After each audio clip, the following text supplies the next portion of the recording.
Buenos días, sean todos bienvenidos a la Iglesia Santa del Monte de Ored. El día de hoy traemos un mensaje, una predicación bajo el formato de ilustraciones de bolsillo. Estamos terminando el libro de Esther, es decir, terminamos los libros históricos que hablan acerca de la historia del pueblo de Israel. Hoy terminamos con el libro de Esther. Recordemos que estas ilustraciones de bolsillo son las ilustraciones que nos da el Espíritu como aplicaciones para nuestra vida.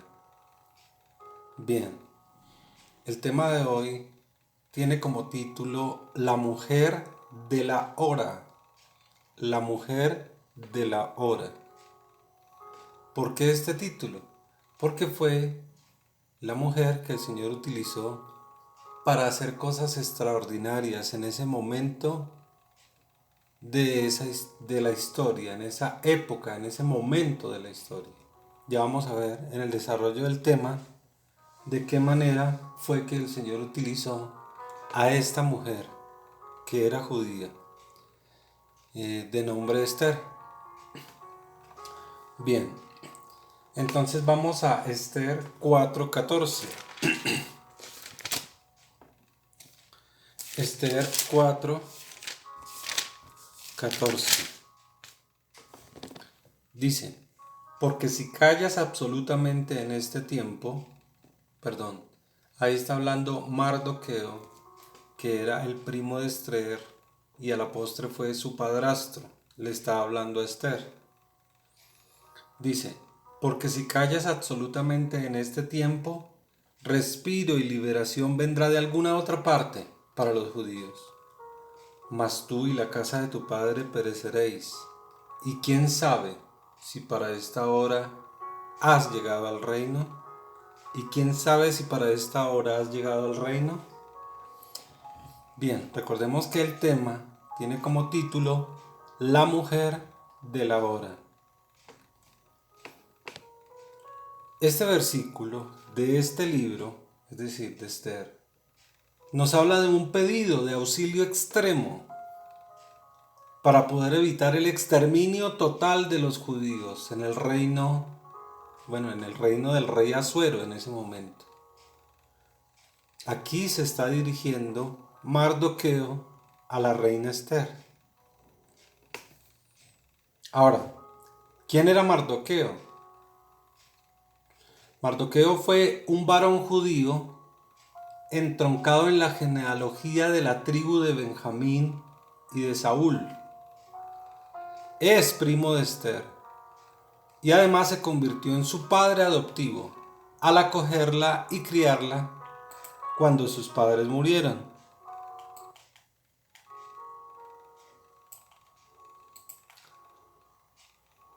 Bien, tenemos que por esa época había un complot, es decir, bajo las circunstancias que se describen ahí en el versículo que estamos estudiando, había un complot o artimaña. Todo esto se produjo por allá en el año 450 a.C., para ponerlos en el contexto histórico de cuándo se desarrollaron estos hechos. Fue en el año 450 a.C. Y estábamos diciendo que había un complot o una artimaña que se produjo en esa época, formada y organizada por Amán, quien era primer ministro del reino. Y este complot y esta artimaña lo hizo para matar, destruir y eliminar a todos los judíos que estaban bajo la potestad del rey de Persia y Media. Este rey se llamaba Jerjes I, o se le conoció como Asuero. Es ahí, en ese momento de ese complot, ya a punto de llevarse a cabo, donde viene la benevolencia y la misericordia del Todopoderoso para salvar a su pueblo, a través de la intervención de la reina Esther, pues ésta había sido colocada por Dios para este momento de gran incertidumbre. pues el rey ya había sacado un edicto para llevar a cabo este plan macabro de aniquilación, organizado ¿por quién? Por Amán, es decir, el primer ministro de ese reino, quien era enemigo, era un enemigo acérrimo del pueblo judío. Es por ese motivo que Mardoqueo, con un alto grado de preocupación, le envía un mensaje a la reina Esther, diciéndole que ni siquiera, así como lo dice el texto base de este estudio, que ni siquiera ella se va a salvar de esa matanza. Que si ella no intervenía por su pueblo, la liberación vendría de otro lado, vendría de otra parte, pero que ella y su familia también morirían, argumentando de esta manera que ella había llegado a ser reina justo para una hora como esta, que ella había llegado a ser reina para un momento como este. Bien, vamos a leer, para ponernos en contexto de todas estas cosas, hoy vamos a leer mucha Biblia. Esther 4:1 al 14. Esther 4:1 al 14. Dice, Esther promete interceder por su pueblo. Ese es el título, Esther promete interceder por su pueblo. Dice 4:1 al 14. Luego que supo Mardoqueo todo lo que se había hecho, rasgó sus vestidos, se vistió de cilicio y de ceniza, y se fue por la ciudad clamando con grande y amargo clamor. Y vino hasta delante de la puerta del rey, pues no era lícito pasar adentro de la puerta del rey con vestido de cilicio. Y en cada provincia y lugar donde el mandamiento del rey y su decreto llegaba, tenían los judíos gran luto, ayuno, lloro y lamentación. Cilicio y ceniza eran la cama de muchos. Y vinieron las doncellas de Esther y sus eunucos y se lo dijeron. Entonces la reina tuvo gran dolor y envió vestidos para hacer vestir a Mardoqueo y hacerle quitar el cilicio, mas él no los aceptó. Entonces Esther llamó a Atac, uno de los eunucos del rey, que él había puesto al servicio de ella, y lo mandó a Mardoqueo con orden de saber qué sucedía y por qué estaba así. Salió pues Atac a ver a Mardoqueo a la plaza de la ciudad que estaba delante de la puerta del rey.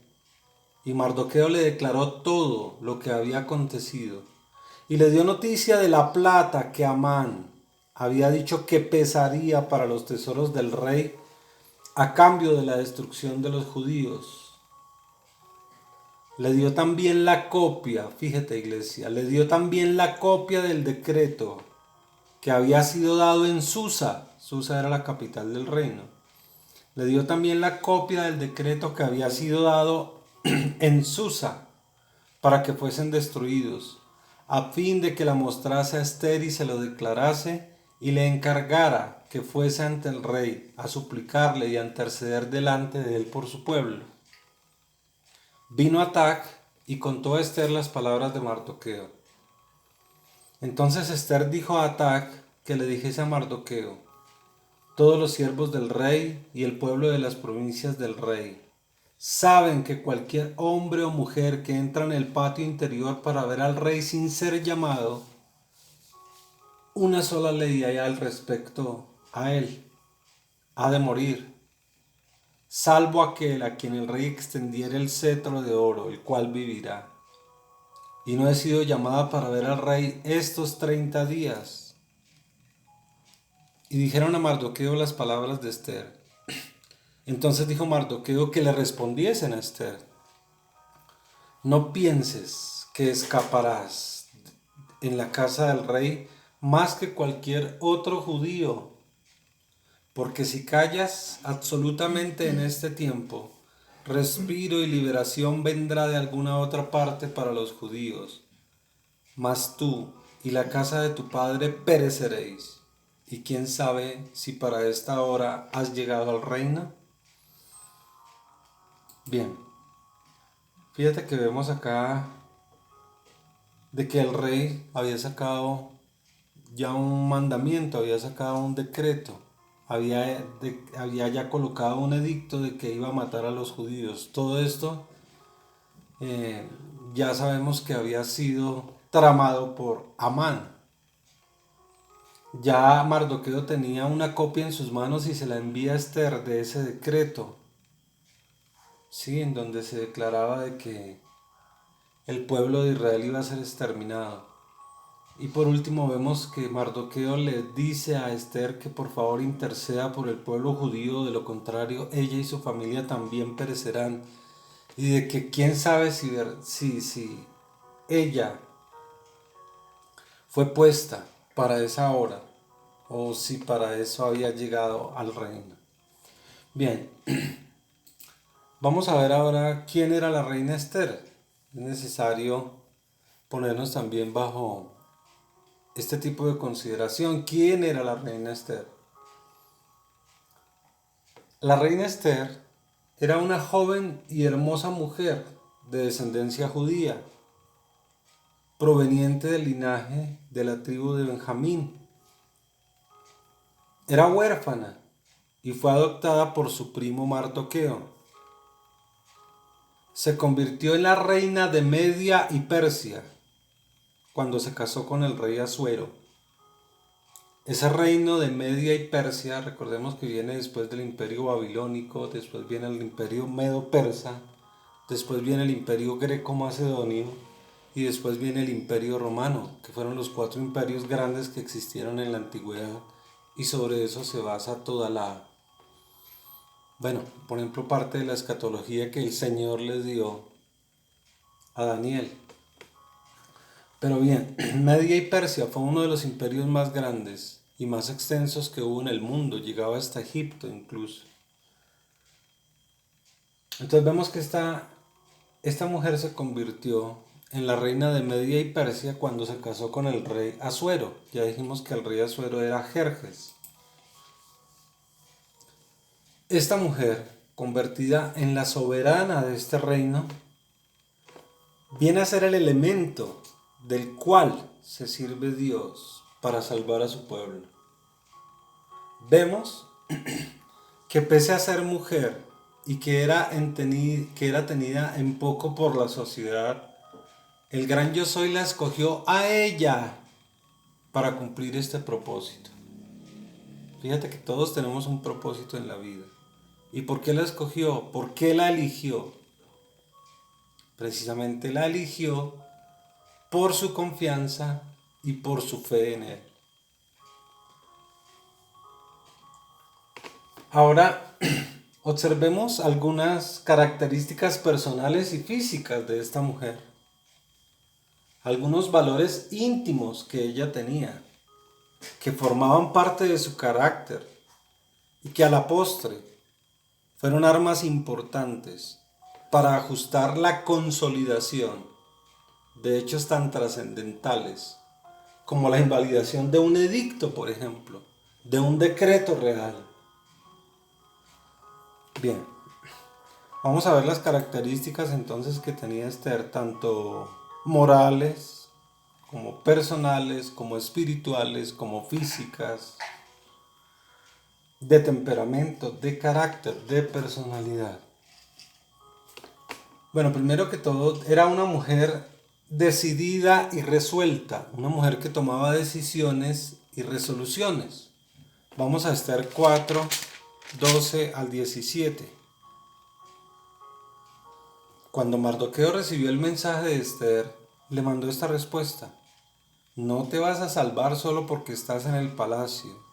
Si no te atreves a hablar en momentos como este, la liberación de los judíos vendrá de otra parte, pero tú y toda tu familia morirán.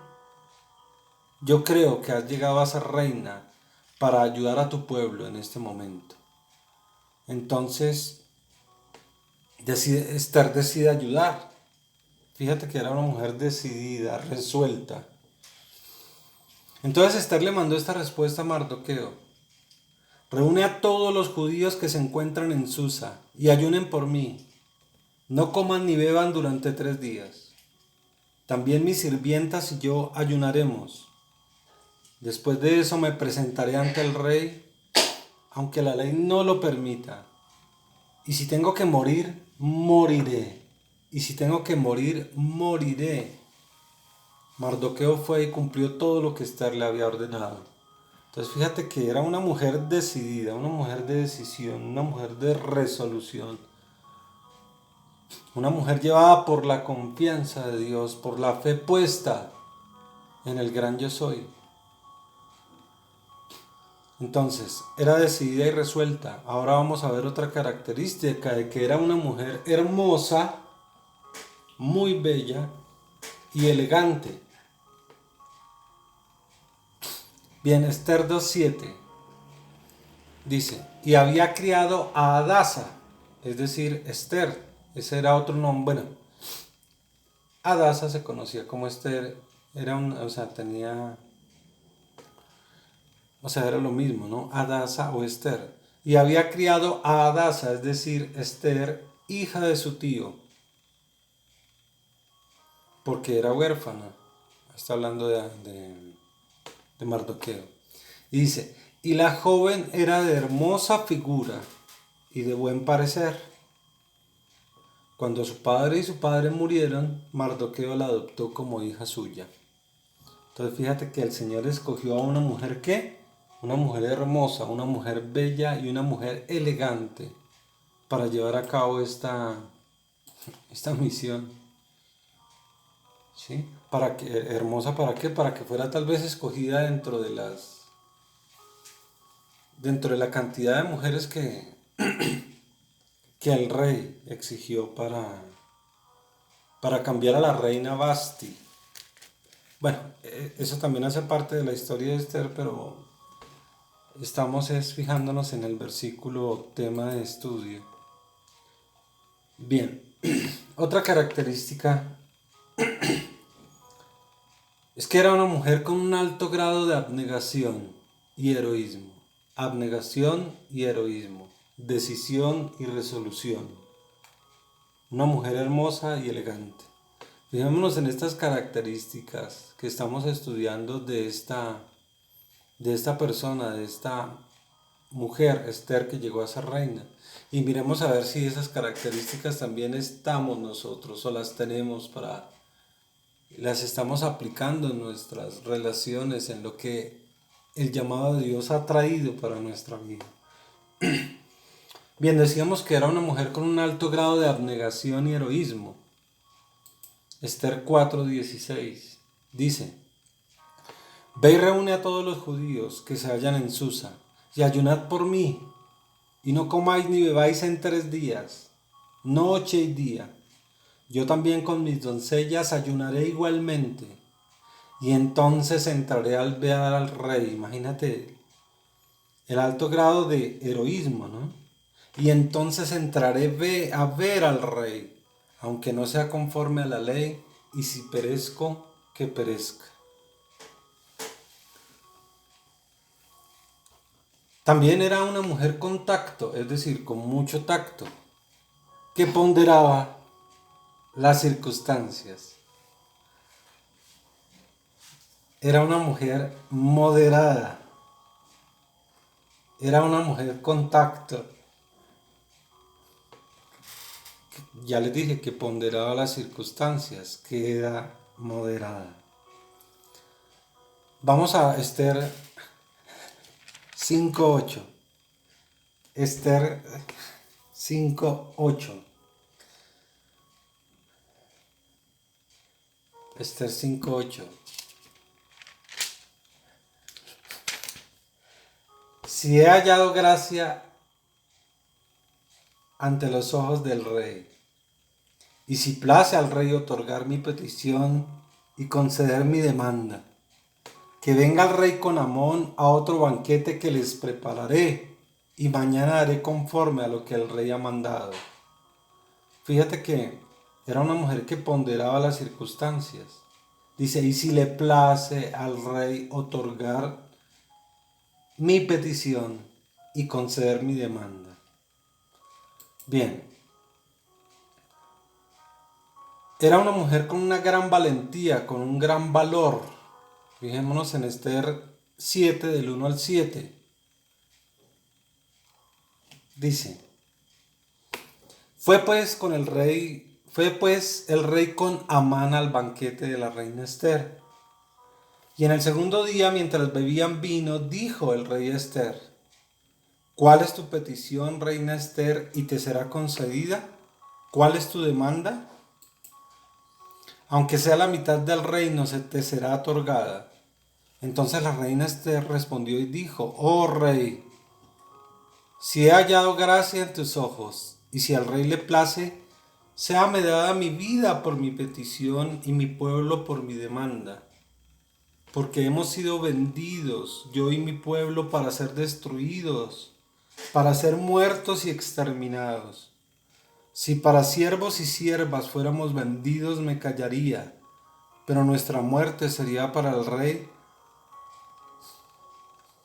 un daño irreparable. Respondió el rey Asuero y dijo a la reina Esther, ¿quién es y dónde está el que se ha ensoberbecido su corazón para hacer esto? Esther dijo, el enemigo y adversario es este malvado Amán. Fíjate la valentía y el valor. Entonces se turbó Amán delante del rey y de la reina. Luego el rey se levantó del banquete, encendido en ira, y se fue al huerto del palacio, y se quedó Amán para suplicarle a la reina Esther por su vida, porque vio que estaba resuelto para él el mal de parte del rey. Bien. Esther, como última, una característica, Esther fue una mujer con un alto sentido patriótico. Es decir, que amaba de corazón su patria, amaba a su pueblo. Vamos a Esther 8:36. Esther 8:36. Volvió luego Esther a hablar delante del rey y se echó a sus pies, llorando y rogándole que hiciese nula la maldad de Amán agageo y su designio que había tramado contra los judíos. Entonces el rey extendió a Esther el cetro de oro, y Esther se levantó y se puso en pie delante del rey y dijo, si place al rey y se ha hallado gracia delante de él, y si le parece acertado al rey, y yo soy agradable a sus ojos, que se dé orden escrita para revocar las cartas que autorizan la trama de Amán, hijo de Amedata Agageo, que escribió para destruir a los judíos que están en todas las provincias del rey. Porque ¿cómo podré yo ver el mal que alcanzará a mi pueblo? ¿Cómo podré yo ver la destrucción de mi nación? Entonces vemos que aquí está hablando del gran amor que sentía por su patria, por su pueblo, al ver, por ejemplo, la destrucción de esa nación, de ese pueblo. Bien. De otra parte, iglesia, aunque la mención de Dios está ausente en este libro, fíjate que el libro tiene 10 capítulos y no se menciona a Dios. Es uno de los libros donde no se menciona a Dios. Pero sí vemos que sí se menciona el ayuno, la ayuda y el clamor para la protección de Dios. Es decir, clamor por parte del pueblo, ayuno por parte del pueblo y oración para pedir la protección de Dios, haciéndose evidente que Dios sí escuchó sus oraciones y maniobró de tal manera los acontecimientos para proporcionarles su ayuda y darles la victoria. Vamos a ver 2 versículos dentro de este libro que expresan la lamentación y las oraciones de este pueblo. Como les digo, el ayuno, la ayuda, el clamor por la protección de Dios. Vamos a Esther 4:3. Dice, y en cada provincia y lugar donde el mandamiento del rey y su decreto llegaba, tenían los judíos gran luto, ayuno, lloro y lamentación. Cilicio y ceniza era la cama de muchos.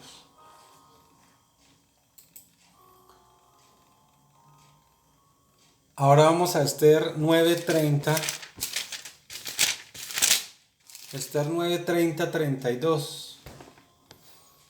Y fueron enviadas cartas a todos los judíos, a las 127 provincias del rey Asuero. Fíjate que era un reinado, era un reino que se extendía, que tenía 127 provincias. Era un reino muy grande.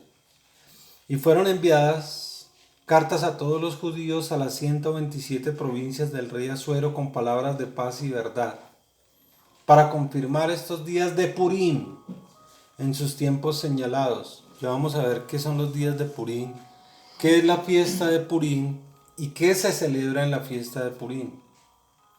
Para confirmar estos días de Purim en sus tiempos señalados, según les había ordenado Mardoqueo, el judío, y la reina Esther, y según ellos habían tomado sobre sí y sobre su descendencia, para conmemorar el fin de los ayunos y de su clamor.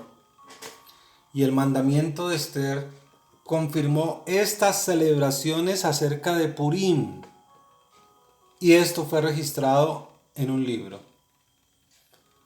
Bien, ahí nos estábamos dando cuenta de que en este versículo también nos habla de conmemorar el fin de los ayunos, del clamor y la adoración por este pueblo. Y termina en el versículo 32 diciendo: y este mandamiento de Esther confirmó estas celebraciones de Purim, acerca de Purim, y esto fue registrado en un libro. Ahora, ¿qué es la fiesta de Purim? La fiesta de Purim, festejada por el pueblo judío, es una fiesta, valga la redundancia, festejada todos los años, el día 14 del mes hebreo de Adar, que según el calendario gregoriano es el mes de febrero y marzo. Recordemos que el pueblo judío obviamente se rige por el calendario judío, y ese calendario judío, el calendario hebreo, es el calendario que utiliza Dios. El calendario gregoriano que utilizamos nosotros es más comercial. Bueno, fíjate que la Biblia dice que los hombres iban a cambiar los tiempos y las sazones, y ahí entonces vemos reflejado esa parte de ese cambio que hicieron los hombres. Pero el calendario de la Biblia, es decir, lo que el Señor manifiesta a través de su palabra, está basado en el calendario hebreo, el calendario de Dios, el calendario judío. Entonces, retomando, la fiesta de Purim es festejada por el pueblo judío todos los años, el día 14 del mes hebreo de Adar, que ya dijimos que el mes hebreo de Adar quedaba entre febrero y marzo. Es decir, esta fiesta era para conmemorar, fíjate la trascendencia y la importancia de esa fiesta de Purim, para conmemorar la salvación del pueblo judío del plan de Amán en la antigua Persia de destruir, asesinar y aniquilar a todos los judíos, jóvenes y ancianos, mujeres y niños, en un solo día. Entonces la fiesta de Purim se celebra desde ese momento. Fíjate que estamos hablando 450 años antes de Cristo. La celebra el pueblo judío, es decir, el pueblo hebreo. Bueno, la casa de Judá y la casa de Israel tal vez esparcida alrededor del mundo.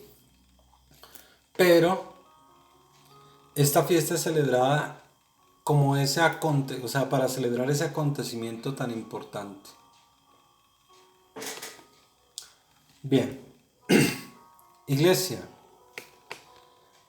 el Señor nos libra de cualquier amenaza y peligro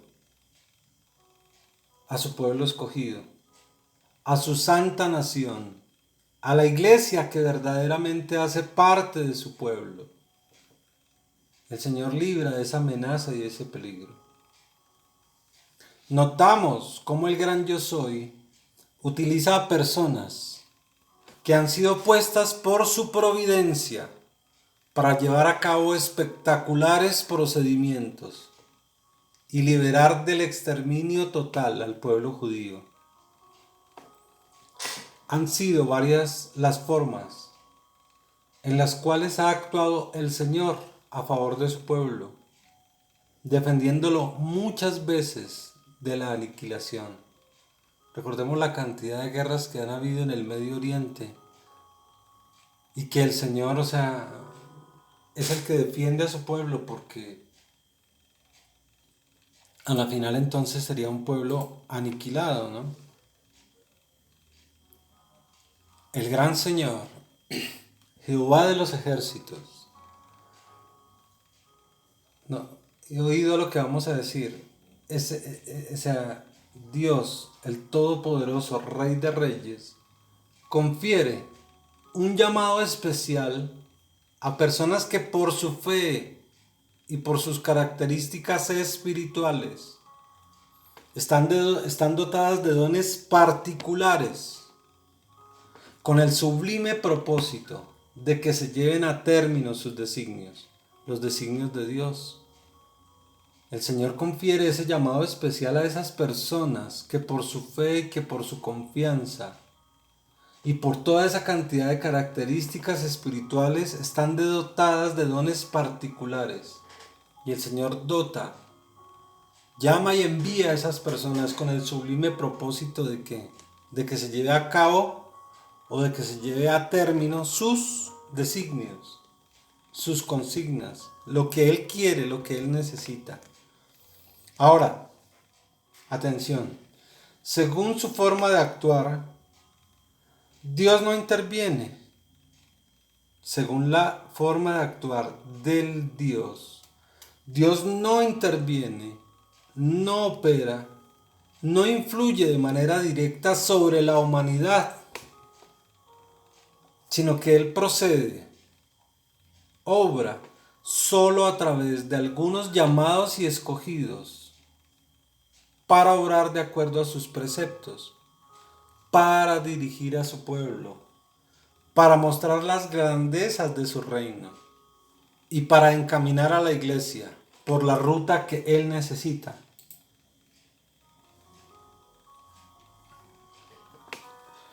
Todos nosotros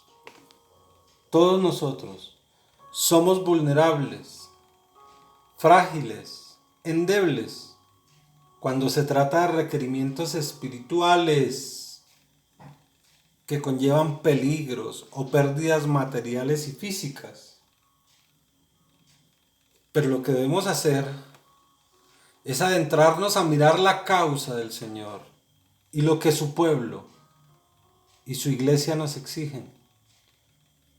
Debemos encauzar nuestra vida tomados de la mano del Señor Jesucristo, siguiendo sus instrucciones, como lo ha dicho para esta iglesia santa del Monte de Oret. El Señor nos ha dicho que debemos seguir sus instrucciones, que hay una dirección y que esa dirección viene a través de los pastores. Siguiendo sus instrucciones, sus órdenes espirituales para derrotar al enemigo, utilizando sus armas, que no son carnales, sino espirituales y poderosas en Dios. Esto acerca de las armas espirituales se ha hablado y se ha hecho hincapié en varias de las predicaciones que se han hecho en esta iglesia. Incluso hay un mensaje y hay una predicación que trata exclusivamente acerca de estas armas espirituales. Es necesario que nosotros operemos de acuerdo a estas armas para destruir esas fortalezas y recordar que no son carnales sino espirituales y que son poderosas en Dios. Vamos a 2 Corintios 10:3-5. 2 Corintios 10:3-5. Pues aunque andamos en la carne, no militamos según la carne, porque las armas de nuestra milicia no son carnales, sino poderosas en Dios para la destrucción de fortalezas, derribando argumentos y toda altivez que se levanta contra el conocimiento de Dios y llevando cautivo todo pensamiento a la obediencia a Cristo. Entonces, esas armas hay que utilizarlas.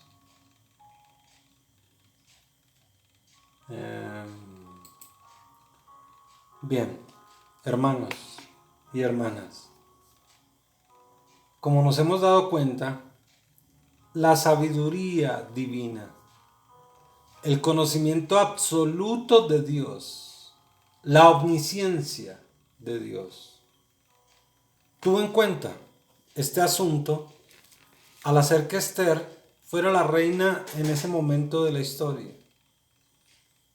Era preciso que esta mujer fuera elevada a soberana del reino, de tal manera que pudiera influir en una decisión tan significativa para el pueblo judío, como era la salvación de la aniquilación de ese pueblo. Nosotros, como hijos de Dios, como parte de su pueblo escogido, deberíamos considerar con qué objetivo o finalidad Dios nos ha puesto en el lugar que nos encontramos y comprometernos para responder a estos llamados. Cuidar que no los dejemos pasar. Aventurarnos para prestar un excelente servicio a Dios. Todos los peligros son insignificantes.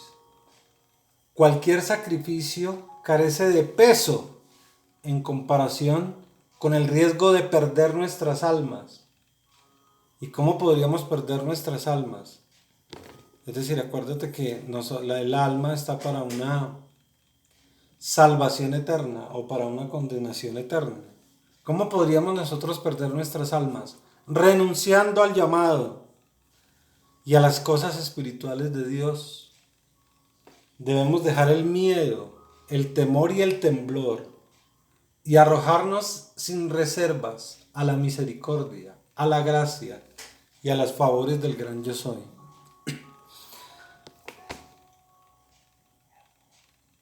Que nuestro comportamiento y actitudes sean como los de la reina Esther, que aún con un gran vacío en su corazón, se aventuró a colocarse frente al rey sin haber sido llamada, sin haber pedido audiencia, lo cual podría haberla llevado a la muerte.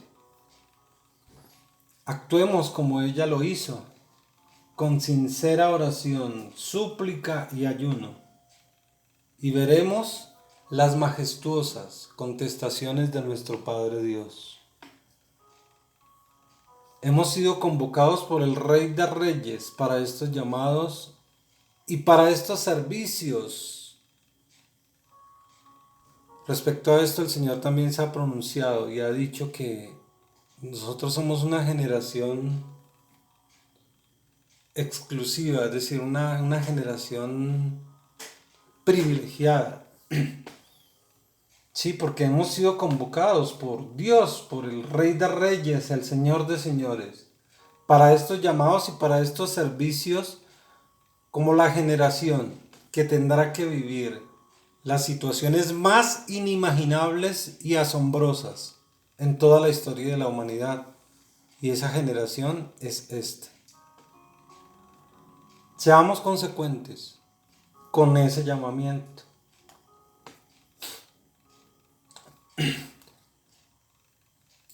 Amén. Gracias, Señor. Amén.